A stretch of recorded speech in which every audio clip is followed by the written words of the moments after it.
Delhi university ಎಲೆಕ್ಷನ್ನಲ್ಲಿ ABVP ಭರ್ಜರಿ ಜಯಭೇರಿ. Students union ಚುನಾವಣೆಯಲ್ಲಿ ಎನ್ಎಸ್ಯುಐ ಮಖಾಡೆ ಮಲಗಿದೆ. ಅಧ್ಯಕ್ಷ ಪದವಿ ಸೇರಿ 5 ಪ್ರಮುಖ ಹುದ್ದೆಗಳು ಅಖಿಲ ಭಾರತೀಯ ವಿಶ್ವ ಹಿಂದೂ ಪರಿಷತ್ ವಶಕ್ಕೆ.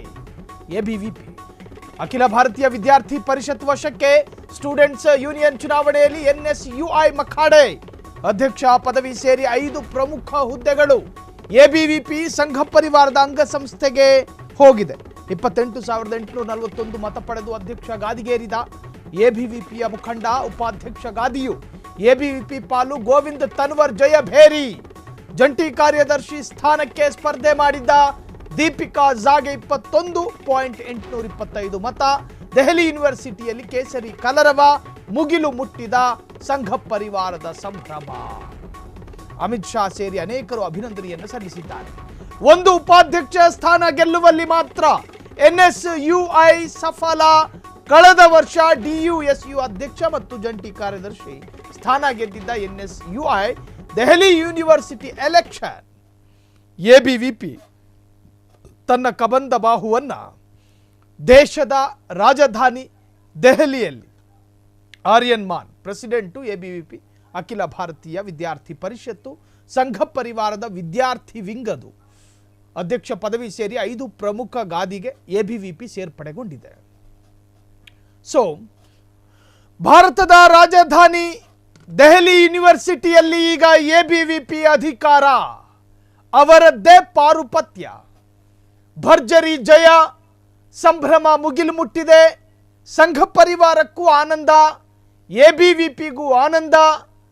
ಸಂಘ ಪರಿವಾರದ ಬೇರೆ ಬೇರೆ ಅಂಗಸಂಸ್ಥೆಗಳು, ದುರ್ಗಾವಾಹಿನಿ, ಇನ್ನು ಸಣ್ಣ ಸಣ್ಣ ಮಕ್ಕಳಿಗೂ ಒಂದು ವಿಂಗ್ ಇದೆ, ಅದಕ್ಕೂ ಕೂಡ ಈಗ ಸಂಭ್ರಮ. ಸೊ ಮುಗಿಲು ಮುಟ್ಟಿದ ಸಂಘ ಪರಿವಾರದ ಸಂಭ್ರಮ. ದೆಹಲಿ ಯೂನಿವರ್ಸಿಟಿ ಎಲೆಕ್ಷನ್ನಲ್ಲಿ ಎಬಿವಿಪಿ ಜಯಭೇರಿ. ಸೊ ಸ್ಟೂಡೆಂಟ್ಸ್ ಯೂನಿಯನ್ ಚುನಾವಣೆಯಲ್ಲಿ ಎನ್ಎಸ್ಯುಐ ಮಖಾಡೆ ಮಲಗಿದೆ. ಕಳೆದ ಬಾರಿ ಗದ್ದುಗೆ ಏರಿತ್ತು. ಅಧ್ಯಕ್ಷ ಪದವಿ ಸೇರಿ 5 ಪ್ರಮುಖ ಹುದ್ದೆಗಳು ಎಬಿವಿಪಿ ವಶಕ್ಕೆ. 28,841 ಮತ ಪಡೆದು ಅಧ್ಯಕ್ಷ ಗಾದಿಗೇರಿದ ಎಬಿವಿಪಿ ಆರ್ಯನ್ ಮನ್ ಉಪಾಧ್ಯಕ್ಷ ಗಾದಿಯು ಎಬಿವಿಪಿ ಪಾಲಾಗಿದೆ. ಗೋವಿಂದ್ ತನ್ವರ್ ಜಯಭೇರಿ. ಜಂಟಿ ಕಾರ್ಯದರ್ಶಿ ಸ್ಥಾನಕ್ಕೆ ಸ್ಪರ್ಧಿಸಿದ್ದ ದೀಪಿಕಾ ಜಾಗೆ 21,825 ಮತ. ದೆಹಲಿ ಯೂನಿವರ್ಸಿಟಿಯಲ್ಲಿ ಕೇಸರಿ ಕಲರವ. ಮುಗಿಲು ಮುಟ್ಟಿದ ಸಂಭ್ರಮ. ಡಿಯುಎಸ್ಯು ಚುನಾವಣೆಯಲ್ಲಿ ಎನ್ಎಸ್ಯುಐ ಮಣಿಸಿದ ಎಬಿವಿಪಿ ಅಮಿತ್ ಶಾ ಅಭಿನಂದನೆಯನ್ನು ಸಲ್ಲಿಸಿದ್ದಾರೆ. ಸೊ ಇದು ದೆಹಲಿ ಯೂನಿವರ್ಸಿಟಿಯಲ್ಲಿ ಗದ್ದುಗೆ ಏರಿದ ಎಬಿವಿಪಿ ಗೆಲುವಿನ ಅಪ್ಡೇಟ್ಸ್ಗಳು.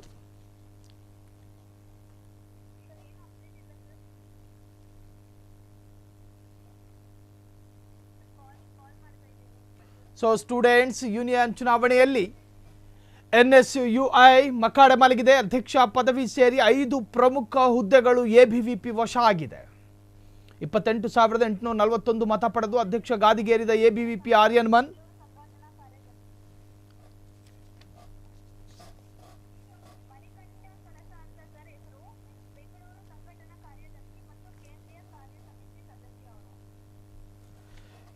ಈ ಬಗ್ಗೆ ಮಾತನಾಡೋದಕ್ಕೆ ಮಣಿಕಂಠ ಬೆಂಗಳೂರು ಯೂನಿಯನ್ ಅಧ್ಯಕ್ಷ ಈಗ ಫೋನ್ ಸಂಪರ್ಕದಲ್ಲಿ. ಸರ್ ನಮಸ್ಕಾರ ಸರ್, ನನ್ನ ಧ್ವನಿ ಕೇಳಿಸ್ತಾ ಇದೆಯಾ? ಕೇಳಿಸ್ತಾ ಇದೆ ಸರ್. ಮಣಿಕಂಠ ಅವರೇ, ದೆಹಲಿ ಭಾರತದ ರಾಜಧಾನಿ ದೆಹಲಿ ಯೂನಿವರ್ಸಿಟಿ ಎಡಪಂಥೀಯ ವಿದ್ಯಾರ್ಥಿಗಳ ಪಾರುಪತ್ಯ ಇದ್ದಂತಹ ಸ್ಥಳ. ಅಲ್ಲೀಗ ಎಬಿವಿಪಿ ಅಧಿಕಾರದ ಗಾದೆಯನ್ನು ಪಡೆದುಕೊಂಡಿದೆ. ಏನು ಹೇಳ್ತೀರಾ ಈ ಸಂದರ್ಭದಲ್ಲಿ?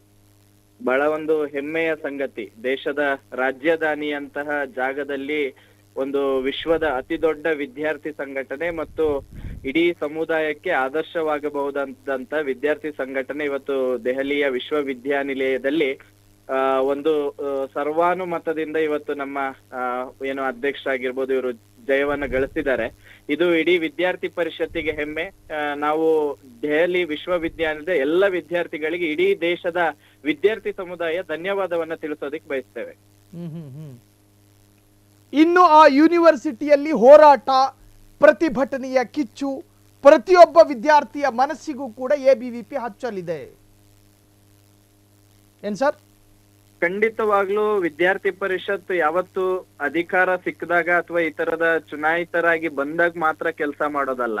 ವಿದ್ಯಾರ್ಥಿ ಪರಿಷತ್ತು ಸತತವಾಗಿ ವಿದ್ಯಾರ್ಥಿಗಳ ನಡುವೆ ಕೆಲಸ ಮಾಡ್ತಾ ಬಂದಿದೆ. ಅದು ದೆಹಲಿ ವಿಶ್ವವಿದ್ಯಾನಿಲಯ ಆಗಿರ್ಬೋದು, ಬೇರೆ ದೇಶದ ಬೇರೆ ಬೇರೆ ವಿಶ್ವವಿದ್ಯಾನಿಲಯಗಳಾಗಿರ್ಬೋದು, ನಿತ್ಯ ಮತ್ತು ನಿರಂತರವಾಗಿ ಕೆಲಸದಲ್ಲಿರುವಂತಹ ವಿದ್ಯಾರ್ಥಿ ಸಂಘಟನೆ ಅಂದ್ರೆ ಅದು ಎಬಿವಿಪಿ.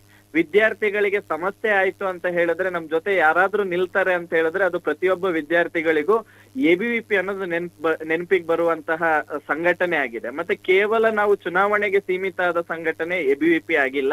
ವಿದ್ಯಾರ್ಥಿಗಳ ಕಷ್ಟಕ್ಕೆ ಸ್ಪಂದಿಸೋದು, ಸಮಾಜದಲ್ಲಿ ಸಮಸ್ಯೆ ಆದಂತ ಸಂದರ್ಭದಲ್ಲಿ ಅದನ್ನ ವಿರೋಧಿಸುವಂತದ್ದು, ದೇಶದ ಪರವಾಗಿ ನಿಲ್ಲುವಂತ ಕೆಲಸವನ್ನ ವಿದ್ಯಾರ್ಥಿ ಪರಿಷತ್ ನಿರಂತರವಾಗಿ ಮಾಡ್ಕೊಂಡ್ ಬಂದಿದೆ. ಇವತ್ತಿಗೂ ಕೂಡ ವಿಶ್ವವಿದ್ಯಾನಿಲಯದ ಒಳಗೆ ಏನೇ ಸಮಸ್ಯೆ ಇದ್ರೂ ಕೂಡ ವಿದ್ಯಾರ್ಥಿ ಪರಿಷತ್ ನಿರಂತರವಾಗಿ ಹೋರಾಡುತ್ತೆ. ವಿದ್ಯಾರ್ಥಿಗಳಿಗೆ ಪೂರಕವಾದ ವಾತಾವರಣವನ್ನ ಸೃಷ್ಟಿಸುವಂತ ಕೆಲಸವನ್ನ ಖಂಡಿತವಾಗ್ಲೂ ವಿದ್ಯಾರ್ಥಿ ಪರಿಷತ್ ಮಾಡುತ್ತೆ. ಸರ್, ಇನ್ನು ಸಂಘ ಪರಿವಾರದ ಅಂಗ ಸಂಸ್ಥೆ ಆಗಿರೋದ್ರಿಂದ ಈ ಪ್ರಶ್ನೆಯನ್ನು ಕೇಳ್ತಾ ಇದ್ದೀನಿ. ವಿದ್ಯಾರ್ಥಿಗಳು ಅಂದಾಗ ಸರ್ವ ಧರ್ಮಾತೀತವಾದ ವಿದ್ಯಾರ್ಥಿಗಳು ಅಥವಾ ಒಂದು ಧರ್ಮಕ್ಕೆ ಸೀಮಿತವಾಗಿರುವ ವಿದ್ಯಾರ್ಥಿಗಳು? ವಿದ್ಯಾರ್ಥಿ ಪರಿಷತ್ ನಾವ್ ಯಾವಾಗ್ಲೂ ಹೇಳ್ತೇವೆ, ನಾವು ಅಖಿಲ ಭಾರತೀಯ ವಿದ್ಯಾರ್ಥಿ ಪರಿಷತ್. ಭಾರತೀಯರು ಅಂತ ಹೇಳಿದ್ರೆ ಇಲ್ಲಿ ಭಾರತದಲ್ಲಿರುವಂತಹ ಎಲ್ಲ ಧರ್ಮಗಳು ಬಂದ್ವು. ನಾವ್ ಯಾವ್ದೋ ಒಂದು ಧರ್ಮಕ್ಕೆ ಸೀಮಿತವಾಗಿ ಹಿಂದೆನೂ ಕೆಲಸ ಮಾಡಿಲ್ಲ, ಇನ್ನೂ ಕೂಡ ಧರ್ಮಕ್ಕೆ ಸೀಮಿತವಾಗಿ ಕೆಲಸ ಮಾಡಲ್ಲ. ವಿದ್ಯಾರ್ಥಿ ಪರಿಷತ್ನ ಒಳಗಡೆ ನಮ್ಮಲ್ಲಿ ಧರ್ಮದ ವಿಚಾರವೇ ಬರಲ್ಲ. ಎಲ್ಲಾ ಧರ್ಮದ ವಿದ್ಯಾರ್ಥಿಗಳು ಕೂಡ ವಿದ್ಯಾರ್ಥಿ ಪರಿಷತ್ನ ಒಳಗಡೆ ಕೆಲಸ ಮಾಡ್ತಿದ್ದಾರೆ. ನಮ್ಮ ರಾಷ್ಟ್ರೀಯ ಕಾರ್ಯದರ್ಶಿಯಿಂದ ಹಿಡಿದು ಅನೇಕ ಜವಾಬ್ದಾರಿಗಳನ್ನ ಎಲ್ಲಾ ಧರ್ಮದವರು ನಿರ್ವಹಿಸಿರುವಂತಹ ಉದಾಹರಣೆಗಳಿದಾವೆ. ಹಾಗಾಗಿ ಅಲ್ಲಿ ವಿಶ್ವವಿದ್ಯಾನಿಲಯದ ಒಳಗಡೆ ಧರ್ಮದ ವಿಚಾರ ಬರಲ್ಲ. ಏನಿದ್ರು ವಿದ್ಯಾರ್ಥಿಗಳಿಗೆ ಪೂರಕವಾದ ವಿಚಾರಗಳು ಮಾತ್ರ ಬರ್ತವೆ. ಥ್ಯಾಂಕ್ ಯು ಮಣಿಕಂಠ ಸರ್, ಇಷ್ಟೊತ್ತು ಫ್ರೀಡಮ್ ಟಿವಿ ಜೊತೆ ಮಾತನಾಡಿದ್ದಕ್ಕೆ. ದೇಶದ ರಾಜಧಾನಿಯಲ್ಲಿ ಎಬಿವಿಪಿ ಭರ್ಜರಿ ಗೆಲುವಿನೊಂದಿಗೆ ಸಂಭ್ರಮವನ್ನು ವ್ಯಕ್ತಪಡಿಸ್ತಾ ಇದೆ.